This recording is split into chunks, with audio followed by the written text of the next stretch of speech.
aujourd'hui, on se retrouve dans un ciné-déj numéro 3 avec la fine équipe. Incroyable. Waouh. Armand. Bien le bonjour. Nolan. Nolan. Près de cœur. Et Monsieur Terrasse. Bonjour. Voilà. Aujourd'hui, nous allons parler du coup de critical thinking et du coup... Love is love is love. Merci. Et toi, tu vas parler un petit peu de Bad Education. Et c'est un petit peu de Bad Education parce que j'ai eu la chance de le voir.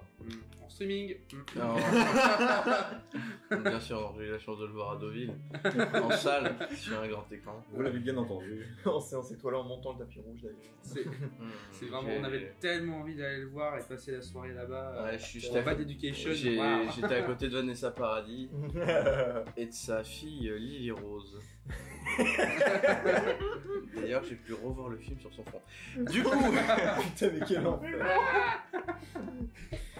Quel enfer. Love is Love, les gars, c'est le premier film qu'on a vu hier. Ouais, enfin, film. On va commencer par du bon. Critical thinking. Non, bah commençons quand même plus par Love is Love is Love. Non, Allez, pour se réveiller, défoncer le film. Non, j'aimerais commencer par quelque chose de bien. Ouais. Pour commencer. Bien, Critical thinking. Bah, c'est pareil. Qu'est-ce que vous en avez pensé? Est-ce que Critical Thinking c'était vraiment bien? Bah, moi je pense que oui. C'était Mais Terrence, je appréciable. pense que non. Non mais pour moi c'était ultra lambda en fait. Petit bruit de couteau quoi mon pote pour le choleta. Non, c'est bien. Et ouais, en fait je pense que le film, du coup ça raconte l'histoire de jeunes défavorisés qui se mettent aux échecs et qui essaient d'atteindre un tournoi, de gagner le tournoi régional je crois. Ouais, ensuite régional, national. Ouais, enfin, Ouais, là, ça se finit. C'est un shonen quoi. Ouais, c'est vraiment. Ouais. Ouais, c'est un peu le truc. C'est la remarque qu'avait faite Nolan quand on était sorti, c'est que c'est la même dynamique que les shonen. Et d'ailleurs, même dans le montage. C'est un shonen sport, manga, bien sûr. Ouais.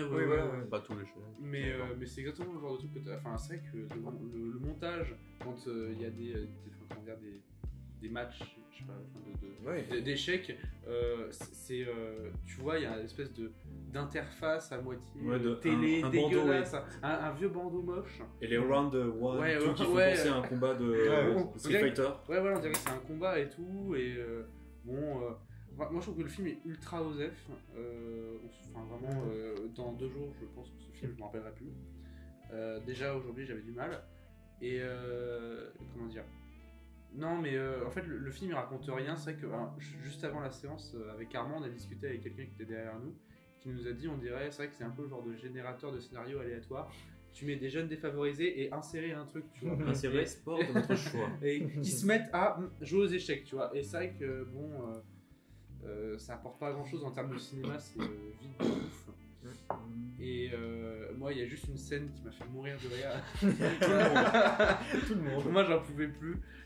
C'est une scène où comment dire, il y a un des joueurs d'échecs qui se fait harceler par le grand méchant du film, qui est un dealer de drogue, qui a buté un gosse dès le début, au bout de 2 minutes de film. Et comment dire, en fait, il commence à faire chier le joueur d'échecs. Et en lui disant, bah alors on joue aux dames. Bon, alors déjà, ce qui est une technique nulle pour faire chier. Alors tu joues aux dames? Déjà, ce qui est une technique nulle pour faire chier quelqu'un. Et le mec, tu joues aux petits chevaux. le joueur d'échecs, au bout de 2-3 fois, il en a marre, et il lui prend la gueule, et il l'explose contre le comptoir en lui disant, c'est les échecs enfoirés. C'est des échecs un cul. Et c'était incroyable. Enfin, je veux dire, comme scène, c'était mémorable. Moi je pense que j'ai retrouvé le film, je vais isoler la scène et j'en ferai quelque chose. J'en fais une scène de 10 heures, genre.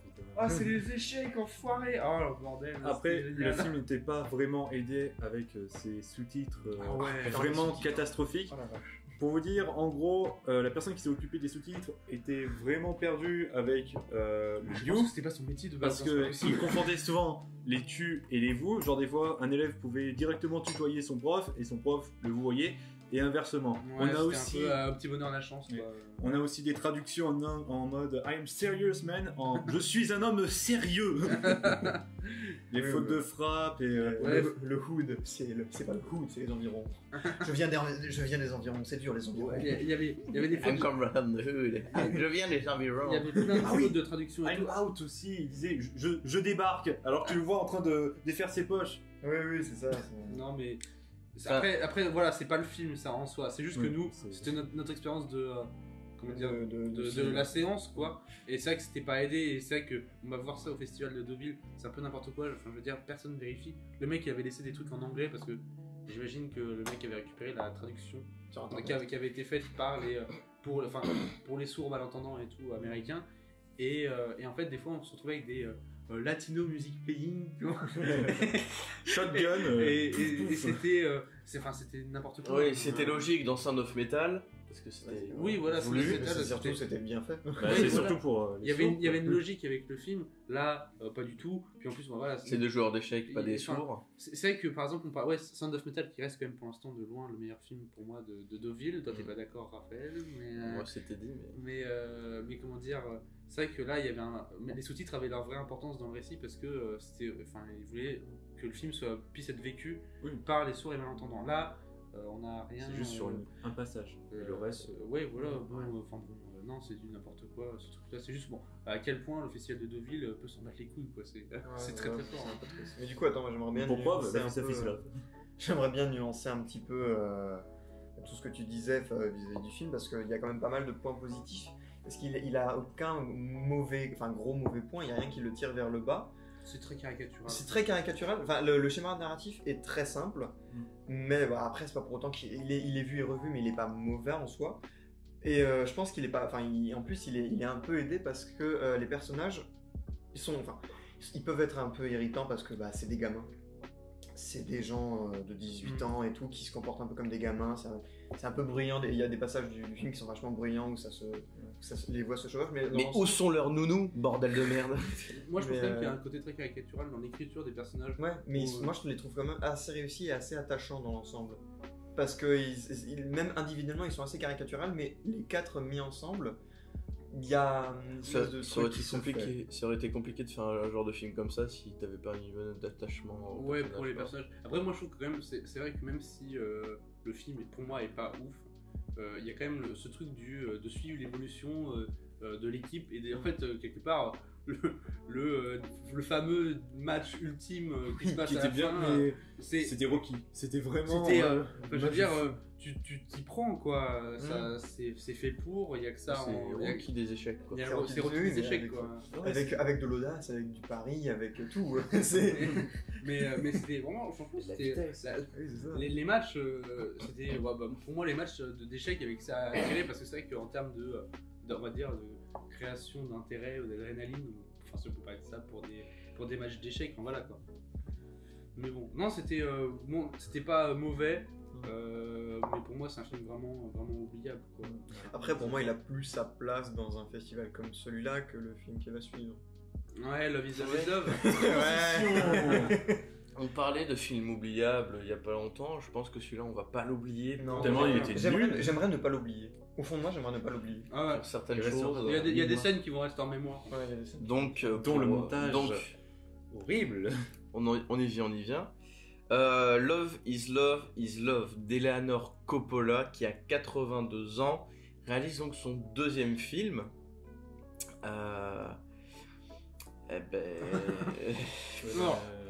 Des fois, faut bien rester dans la retraite, c'est bien. On rappelle quand même que c'est la femme de Francis Ford Coppola. Oui. Qu'elle avait fait le documentaire. Son premier film, c'était le documentaire. Non, son premier film était à 80 ans. Son premier film de fiction. Son premier film de fiction, c'était Heart of Darkness, c'est elle qui l'a monté. Mais c'est pas elle qui l'a. Elle l'a tourné, hein. Réalisé. Ah si, c'est elle qui l'a tourné. Mais à la réalisation, c'est pas son nom concrètement. Et il n'y a pas que elle. Ah non, je sais qu'il n'y a pas que elle. Mais sa première fiction, c'est à 80 ans, je sais plus le film. J'ai regardé hier. Armand va nous le sortir, notre attaché de presse. Mais en tout cas, tout ça pour dire que finalement, ouais, elle s'en sort mal. Elle s'en sort très très mal. Elle arrive, tout ça, qu'à 82 ans, en plus une vie de bourgeoisie. Vas-y Armand. Alors, elle a 84 ans. Voilà. Mais c'est son premier film. Alors. Au cœur des ténèbres, l'apocalypse d'un metteur en scène, donc c'est ça. Donc c'est bien ce que je dis. Donc, en fait, c'est son premier film de fiction, c'était Love is Love. Ouais, d'accord. Ouais, donc Love is Love. Et qu'est-ce que c'est cette merde finalement? Voilà, donc Love is Love du coup est un film qui raconte en fait 3 contes d'amour Raconte d'amour de vieux. Autour de l'amour. Autour de l'amour. Oui, trois contes autour de l'amour de vieux, on va dire, de Bourgeois. Bourgeois. américain. La bourgeoisie qui boit du champagne. Voilà. C'est bourgeois, c'est blanc, Ah mais ouais, c'est putain. si blanc, ça Qu'est-ce fait que mal c'est aux yeux. blanc. Mes yeux. C'est. Là, c'est ça en fait, le public visé du c'est film, trop c'est décalé. la bourgeoisie américaine femme blanche d'Amérique. Non, très mais précis. Enfin, Botox, ouais, c'est- d'Amérique du Nord. D'Amérique du Nord. donc, c'est très, moi très précis. je propose qu'on d'abord on parle un petit peu des trois contes perso. Hmm. Voilà. Ouais. Et après on revient généralement sur le film. Donc là le premier conte, Love est un dîner pour deux. Dine two for the dinner. Attends, tu viens vraiment du titre? Ouais. Waouh. Du coup, on a vraiment le truc typique de. Ça m'a fait penser à The Searching. The Searching. Yes. Ce film où ça se passe que sur un écran, tu sais. Ah, j'ai pas vu. Ouais. Et du coup, c'est marrant. Ouais, mais non, c'est un dîner où voilà. ils sont en FaceTime, quoi. ouais, super. Ouais, ça, parce Bah, que- Et c'est une histoire de tromperie, etc. C'est pas mauvais. C'est pas mauvais. Et La première est pas mauvaise. Non, mais je veux dire, la mais c'est blague, vraiment la blague, pas. C'est un sketch, quoi. C'est un sketch YouTube. la blague, c'est que Non, c'est c'est le meilleur conte des trois. Et c'est ça qui fait mal, c'est que Ouais, tout c'est ça bateau. qui se fait par C'est une belle- par FaceTime qui dure en fait 20 minutes parce que c'est vrai que le film dure 1h30, il y a 3 contes. On pourrait se dire que c'est à peu près équilibré, ça n'est pas du tout au niveau Non, du temps. malheureusement, Les deux- le troisième est plus les, long. les deux premiers ils durent 15-20 minutes chacun, et puis t'as le troisième qui prend 40-50 minutes à lui tout seul. C'est dommage. Et c'est vraiment dommage. Surtout que tu retiens rien du troisième. Ça aurait Ah, quand si, même si, beaucoup, j'en retiens beaucoup pas mal de choses. mais, C'est ce qui parle, il faut dire. mais du coup, ouais, le premier, c'était vraiment pas. C'est dommage. Le deuxième, c'était L'amour est une leçon de voile. Là, c'est l'histoire du coup d'un couple de vieux qui part faire la voile, Et qui- une journée. qui veut retrouver un peu la fougue de la jeunesse, l'aventure, machin, etc. Du poulet croustillant. Mais si c'est juste se faire pépon sur le bateau par madame, honnêtement, monsieur, faut arrêter. Non, mais c'est encore un truc de bourgeois qui part en bateau sur un lac.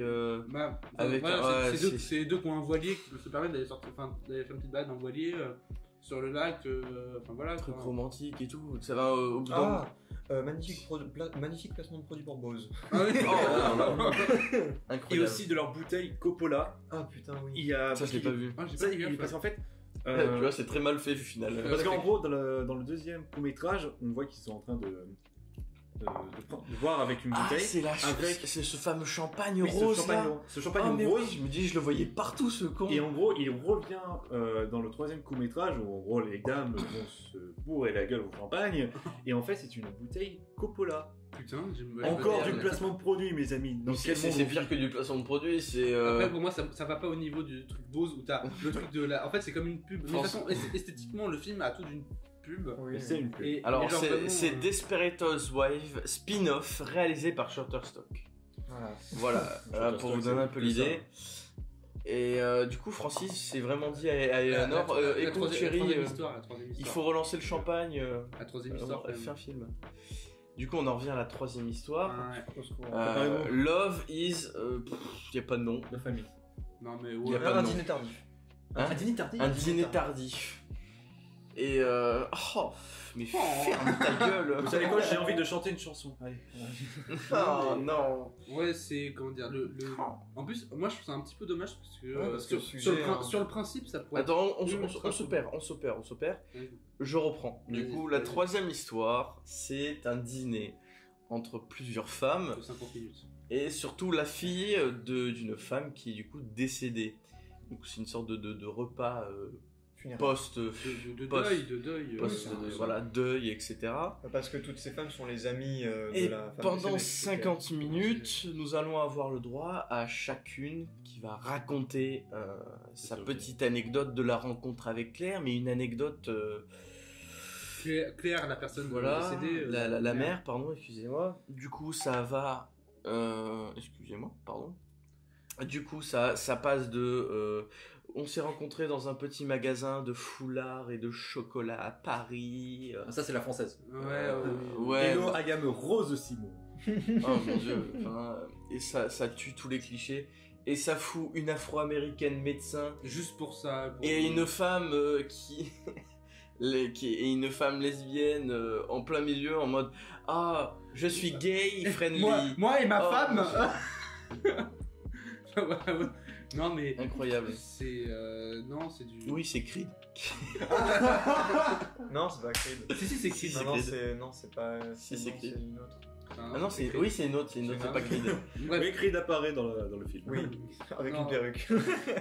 Non mais comment dire, non mais alors le film entier est une purge. non mais C'est terrible. c'est pas pour moi il y a un vrai problème, c'est que ouais c'est la cible à laquelle ça s'adresse, c'est quand même très très restreint. Bah, c'est Et- très Deauville. Hein. Et c'est ça que ça. C'est Nolan c'est Non, non c'était toi. Ouais. C'est toi. Tu t'étais penché vers moi, tu m'as dit putain c'est quand même ce film c'est un pur produit Deauville. et c'est vrai que Deauville Bah c'est oui. c'est que des riches blancs donc riches blancs vieux qui font des brunchs Donc, qui il y a- vont au donc, bar en demandant un Sauvignon blanc. Puis en donc, font leur Anakin. oui vu leur âge oui voilà donc non mais c'est vrai que il y a un Et qui truc font où des claquettes à la fin. ça s'adresse oui à en fait à cette population. C'est vrai que nous on s'est posé la question de comment dire pourquoi ce film était là, parce que c'était enfin objectivement le film il a rien pour lui. Déjà parce que faire de nos jours un film aussi divisé en 3 parties, enfin voilà, avoir une esthétique à chier, des histoires qu'on a déjà vues et revues, enfin c'est le film il a rien pour lui. Et pourtant ça c'est un truc qu'on va écouter tout à l'heure, dans les avis qu'on a pu recueillir à la sortie de la salle, comme globalement c'était que des vieux blancs riches, globalement on n'a pas eu des si mauvais retours. On a quand même, enfin je veux dire, les gens ils émettaient une petite réserve, bon voilà c'est gentillet, mais pas de putain mais c'était vraiment une merde, alors que là maintenant ça fait 3 jours qu'on est au festival et c'est le pire film qu'on ait vu. D'ailleurs, je vous propose qu'on écoute vite fait les avis tout de suite. Mais juste avant, j'aimerais passer en direct l'enregistrement qu'on a pu capter Si t'arrives à. hors interview, malheureusement, d'un avis qui est fabuleux, d'une petite dame qui est passée et elle avait quoi, 70-80 ans. Mais on l'embrasse quand même. On l'embrasse Après, énormément parce Elle qu'elle t'a nous, bien fait rire.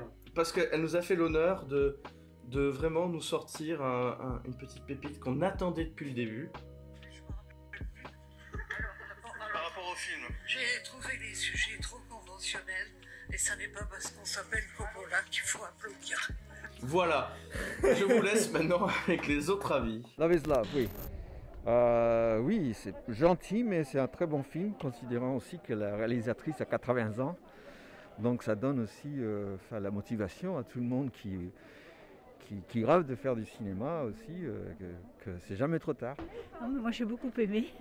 Les 3 histoires sont différentes mais complémentaires. Et les actrices sont fabuleuses. Non, j'ai bien apprécié.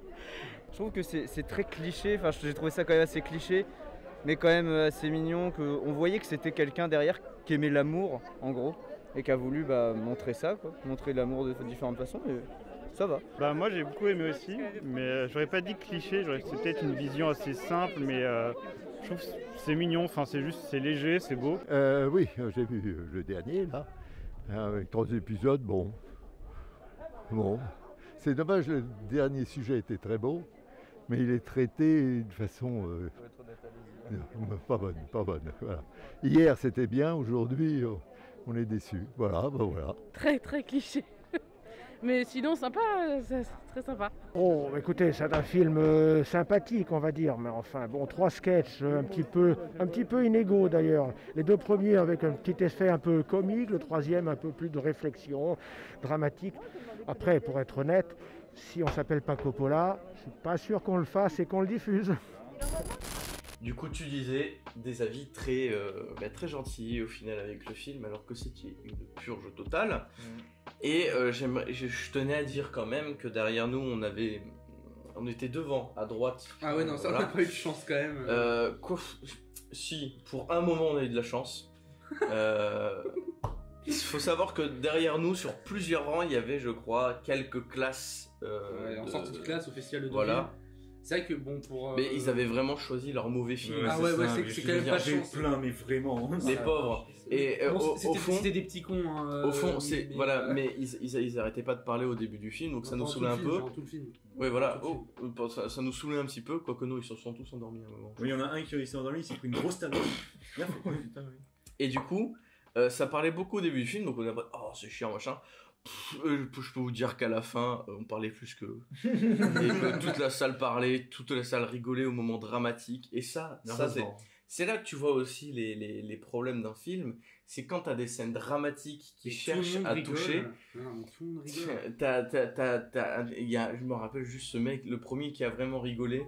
T'as une scène dramatique où elles veulent pleurer ou je sais pas quoi. Puis t'as un mec, il lâche un rire du fond de la salle.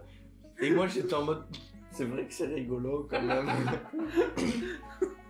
et au fond, honnêtement, il y a plein de moments qui sont mythiques, dans le sens où tu peux tourner les phrases dans n'importe quel sens, ça va être drôle, mais pas du tout que comme... je veux dire, ça va pas être dans l'idée de... Dans l'intention de la réalisatrice, je pense. Tu me rappelleras, hein. Oui. 14h, je te pète les genoux. Garde du Nord. Et c'est vraiment neuneux mais au possible. Bah c'est très niais en plus. Niais, c'est chiant. Qu'est-ce que c'est niais? Oh là là. Alors que je m'attendais en plus à une mort dramatique de la mère. Oh, putain, bah, je m'en fous, je vous spoil. Mais j'aurais plus rien à faire. J'en ai plus rien à foutre. Mais elle est quand même morte d'un accident de voiture. Le truc qui arrive quasiment à énormément de monde. Ouais, ça arrive quand même souvent quoi. Et ça fait un petit brunch, ça fait un... Oh, t'es en mode...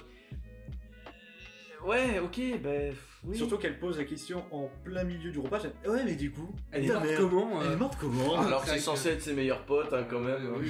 Ah, mais c'est vrai que t'étais pas là à ce moment-là, alors je t'explique. Ah putain. Ça, mais en plus, le pire, c'est que le personnage de la fille, c'est la moins tête à claque. C'est la moins tête à claque. C'est la plus. Tu sais, c'est ce qui pourrait être le plus attachant. Mais elle est accompagnée d'une horde de connasses, des harpies. Sauf la blague, je trouve la blague qu'elle jouait plutôt bien. La blague, elle joue et son personnage était plutôt cool. Oui. Sympa. C'est tout. Et alors bizarrement ils l'ont fait un peu réac. Bizarrement vu que c'est une afro-américaine bien sûr. Ils l'ont fait un peu réac. Mais ouais non c'était pas... Ils ont fait je ne comprends pas pourquoi il a été sélectionné pour la compétition. Non, la compétition. Parce que c'est Coppola. Parce que c'est Coppola et c'est vrai que bon la petite dame qu'on a entendu parler tout à l'heure qui disait ouais c'est pas parce qu'on s'appelle Coppola qu'on doit applaudir à la fin. Ouais mais finalement ça reste Coppola et ça fait je pense ça fait vendre de dire qu'en compétition il y a la femme de Coppola qui fait un film. En fait et que ça attire du monde. Surtout qu'après, le comité de sélection a quand même pris un film, on disait tout à l'heure, qui s'adresse en fait au public de Deauville. Donc même si objectivement c'est pas bon, pour des gens qui vont au cinéma finalement une fois par an quand il y a le festival, parce que globalement les vieux qui viennent à Deauville c'est ça, c'est pas des cinéphiles qui se mettent 3 films par jour, c'est des mecs qui viennent voir un film pendant le festival de Deauville, et c'est vrai que un film de Coppola sur la petite bourgeoisie qui se masturbe entre elles, enfin je veux dire, c'est globalement ça leur parle. Ça leur parle. C'est surtout qu'il y en a beaucoup qui viennent au festival, se prendre des verres, aller au resto, faire le truc chic et venir se pavaner. Mais ça bon, c'est pas le festival, c'est pas les films, donc bon, voilà quoi. Je pense que pour Love is Love is Love, c'est bon. Ah non, il y a une scène. Ah oui, la fameuse. Incroyable. Il y a quand même une scène qui est mémorable. C'est laquelle? La scène de chant. Et son montage digne, bien meilleur que Bonnie Spoli. Exposition. Ah mais c'est incroyable. Alors il y a une scène de chant. C'est-à-dire qu'on là on se rapproche de la fin du film. C'était très long. Et en fait, il y en a une qui se dit chanteuse. Elle chante pas très bien. Non, elle chante pas non plus mal. Elle chante pas mal, elle chante pas bien. Ça aurait été un peu ridicule. Mais comment dire, il y a une scène où elle dit, en gros, ils doivent partager un truc sur l'hôtel que la fille a fait pour la mère. Et elle propose de chanter une chanson. Bon, ce qui est déjà sur le principe ultra niais, enfin je veux dire c'est gnangnan comme pas possible. Et là elle commence à nous chanter une chanson et là t'as une petite musique mélodramatique à moitié musique d'ascenseur qui commence à se lancer et elle chante là-dessus. Et en même temps t'as un montage enchaîné. Et il y a un montage avec un montage enchaîné avec plusieurs images de toutes les filles qui sont tristes et qui regardent la chanteuse en mode. C'est beau putain. Oh c'est trop mignon. Et là, on a vraiment eu toute la salle qui a explosé de rire. Je veux dire, mais tout le monde s'est tapé une barre. C'était pas possible de rester. Enfin, c'est censé être un moment émouvant. Tout le monde a rigolé. Et même des gosses de 12 ans, ils ont compris que c'était. Mais je pense que quand on en arrive à ce niveau-là, c'est vraiment que y a un truc qui va pas. C'est que 80 ans, c'est trop. C'est que 80 ans, c'est peut-être trop pour aller des films. Godard, écoute ça. Au fond, là, je suis sûr qu'au fond de la salle, Bruno Bard, il était comme ça. Il était dans la merde, il était putain, mais. Perso, c'est moi. Non, mais c'est franchement, c'est.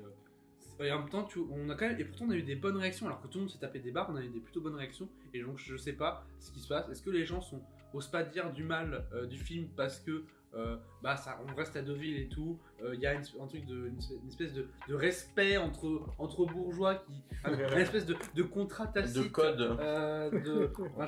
C'est le code du bourgeois. Qu'est-ce qui se passe entre eux pour qu'ils n'arrivent pas à dire du mal du film, alors que, je veux dire.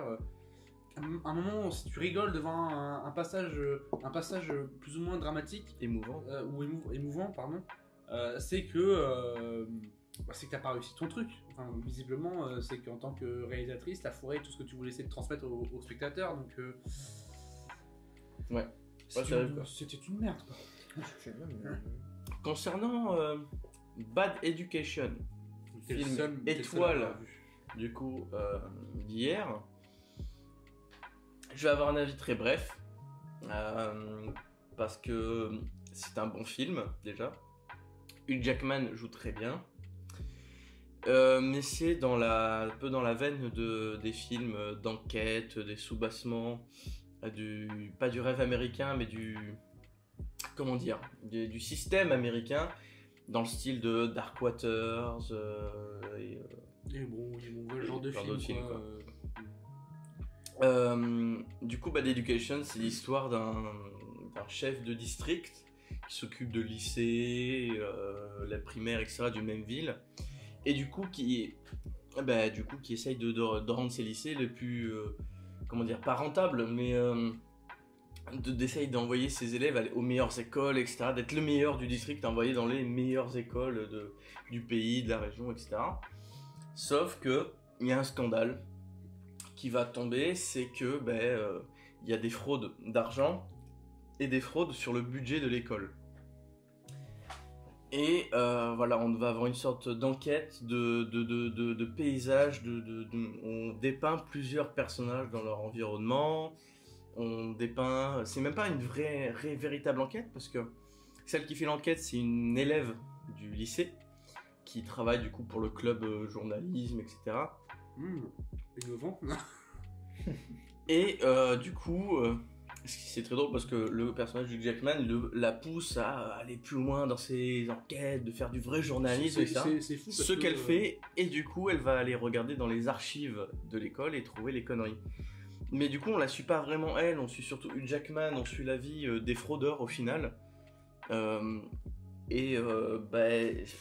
C'est bien, mais... Alors, j'ai pas vu le film, mais c'est quand même marrant parce que l'histoire du film me rappelle quand même vachement un truc qui passait sur Disney Channel il y a 15 ans. Et ça veut quand même dire pas mal de choses sur la qualité scénaristique du truc, quoi. C'est pas mal... Non, alors, c'est pas mal écrit, mais c'est pas... Je sais pas, c'est vraiment très simple, basique. Ça réinvente rien. Ouais, ça réinvente rien, ça passe sur HBO Plus Max. Produit par HBO Max. C'est pas non plus un gage de qualité, mais c'est pas non plus un gage c'est un film pour moi assez basique au final. Ouais, au moins ils ont évolué. Ils réinventent rien, mais ils font pas de mauvaises choses sur ce point-là. Voilà, c'est vraiment, j'ai pas énormément de choses à dire. Faites-vous votre propre avis, je pense, parce que c'est aussi une histoire intéressante. Faites-vous votre avis, n'allez pas le voir. Voilà. Mais du coup, encore une fois, c'est aussi un film qui va traiter l'homosexualité. Aussi. Assez bizarrement d'ailleurs. Ça change d'habitude. Non mais assez bizarrement. Enfin, genre en mode cache la poussière sous le tapis. Enfin c'est... D'accord. Enfin bon, voilà quoi. Simplement. Je crois que c'est tout pour aujourd'hui. Ouais. Sauf si vous avez quelque chose peut-être à ajouter sur un film que... Regardez Love is Love. Non, ne vous faites pas Défoncé. Défoncé. Vraiment très très défoncé. Par contre, moi j'aimerais bien... Vraiment, Un bon verre de j'ai trop Coppola. envie de revoir. Ou alors regardez-le avec... J'ai trop envie de revoir la Ouais, scène de chant. mais Je mettrai mon mariage. Regardez-le, mais avec une meuf que vous voulez serrer, je pense.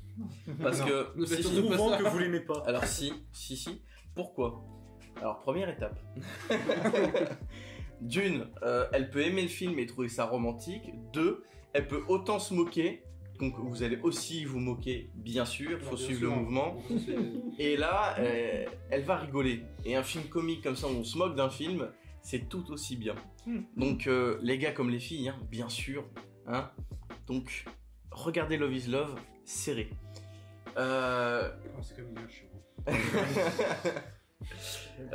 Du coup, on vous laisse tous à divaguer pour votre petite journée. Nous, on va passer une journée à Deauville plutôt agréable, je pense. Moi, je vais me coucher, perso. Et du coup, je vous souhaite écoute, à la prochaine pour le Ciné-Déj numéro 4. Allez, à plus tout le monde.